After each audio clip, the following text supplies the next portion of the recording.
সুধি তাড়াতাড়ি আয় না, দেখে যা রে। তোমার মা ঘরে রাখবে কি হলো? ঠিক চলে আসবে, তুমি টেনশন লিও।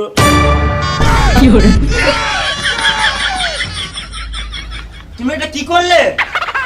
বিয়ে করলাম। আমি দেখতে পাচ্ছি তুমি বিয়ে করলে, কি তোমার কি এই বয়সে এটা করা উচিত হলো? তুমি দেখতে পাচ্ছ তোমার ঘরে একটা ইয়াং ছেলে বসে আছে, তুমি বিয়ে করে নিলে।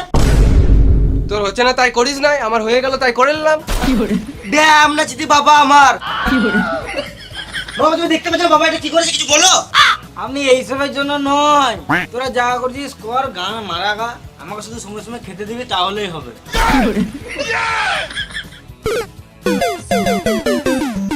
তোমাকে আমার বাবা বলতেই ঘৃণা লাগছে। বাবা না, বন্ধু। বন্ধু তুমি এটা ঠিক করলে না। সর সর, তোদের ফালতু কথা শোনার আমার টাইম নাই, এখন আমার অনেক কাজ আছে, চলো। ফুচকা বিছানাটা রেডি কর। আমি এই ঘরে থাকবো না, আমি রাস্তায় রাস্তায় ঘুরে বেড়াবো, তো এই ঘরে আমি পা রাখবো না। এটা বাপ বেটার সম্পর্ক, এটা বাল বেটার সম্পর্ক।